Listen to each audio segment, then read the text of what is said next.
Bismillah. Doain saya ya saudara-saudariku dimanapun kalian berada. Saya dijadwalkan operasi usus buntu besok jam 10. Maksudnya hari ini ya, karena kita lihat nih 13 jam yang lalu. Mudah-mudahan Allah angkat penyakit ini sehingga kembali bisa beraktivitas seperti biasa. Amin. Semoga Allah berikan kemudahan dalam tindakan yang akan berlangsung. Semoga Allah anugerahkan kesembuhan kepada saudari kita yang bertanya ini, FR. Dan semoga dengan kesembuhan itu Allah tanamkan kepada jiwa saudara kita ini petunjuk terbaik untuk semakin lebih dekat dengan Allah dan merasakan manisnya di balik ujian. Ya, karena semua apa yang Allah ujikan itu tentunya ada nilai-nilai kebaikan.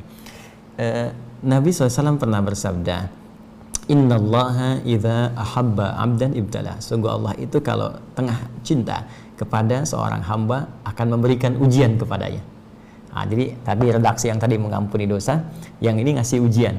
Ya, kenapa? Karena gini, ya, cara berpikirnya.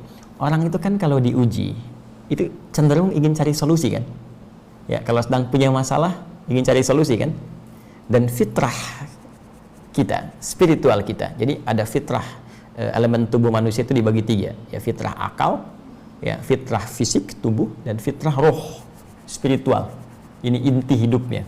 Fitrah akal, ya, kalau nggak tahu pengen cari tahu, itu belajar. Karena itu Anda kalau dapat informasi terus pengen cari tahu, ya, nah, itu fitrahnya akal demikian. Ya. Fitrah tubuh kalau butuh sesuatu dituntut, ya, lapar langsung cari makan, ya, apapun yang terjadi pengen makan karena lapar, haus pengen minum, itu fitrah. Sama roh juga begitu, roh, ya, fitrahnya kalau sedang ada persoalan, sedang kegelisahan, dia akan mencari ketenangan, ya, dan roh itu kan sumber ketenangan ada di roh. Ya, tempatnya di hati.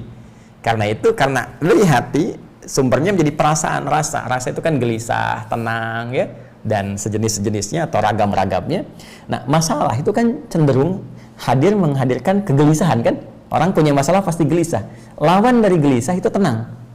Ya, dia sebetulnya masalah ini sebuah katalis yang bisa, kalau dalam perspektif berbeda ya, cara pandang berbeda, masalah itu adalah sebuah katalis. Ya, yang bisa dengan ini mendatangkan ketenangan secara cepat. Jadi kalau nggak ada masalah, bagaimana ketenangan itu bisa muncul? Karena itu cara memahami masalah itu begini, jangan dilihat problemnya, lihat ini sebagai wasilah perantara untuk bisa mendatangkan ketenangan. Sebab kalau nggak ada masalah, kegelisahan nggak ada. Kalau gelisah nggak ada, nggak bisa mencari ketenangan. Persis seperti bersih nggak akan ditemukan kalau nggak nampak kotornya. Kan mustahil nyuci kalau kotorannya nggak ada. Jelas kan? Dari sini, ketika Allah memberikan ujian berupa persoalan, sebetulnya jangan dilihat kepada ujiannya, tapi lihat responnya, reaksinya terhadap persoalan yang muncul ini. Bukankah dengan persoalan itu Anda semakin menunjukkan doa? Belum apa-apa sudah berdoa, ya Allah tolong mudahkan. Tuh, disebutkan Allah.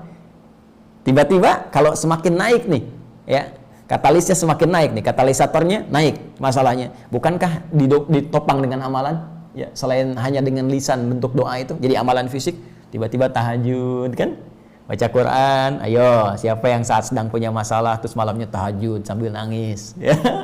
Siapa yang tiba-tiba rajin puasa mendadak soleh, ya? Terus siapa yang tiba-tiba baca Quran? Tapi ya ini jalan, dan dari satu kebiasaan itu ya baru tahajud, kemudian baca Quran, boleh jadi ini menjadi sebuah kebiasaan yang terus berlangsung dan dipertahankan. Dan ini yang menghadirkan cinta Allah Subhanahu wa Ta'ala. Di antara ujian yang biasanya menjadikan kita cepat mendekat kepada Allah, itu ujian sakit. Karena itu dalam sakit ada ampunan. Ya, betapa banyak orang sakit menyebut nama Allah, terus mendekat, berdoa. Karena itu ampunan diturunkan. Jadi kalau ada orang sampai sakit belum mampu minta ampun kepada Allah, itu perlu dicek itu sehat nggak rohnya.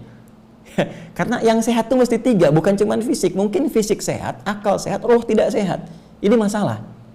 Ya, pasti masalah. Demikian bisa rohnya sehat, kemudian fisik sehat, akal nggak sehat juga bermasalah. Tapi masalah roh ini itu yang paling urgent karena akan berpengaruh kepada kecerdasan akal plus juga kecerdasan fisik dan mental.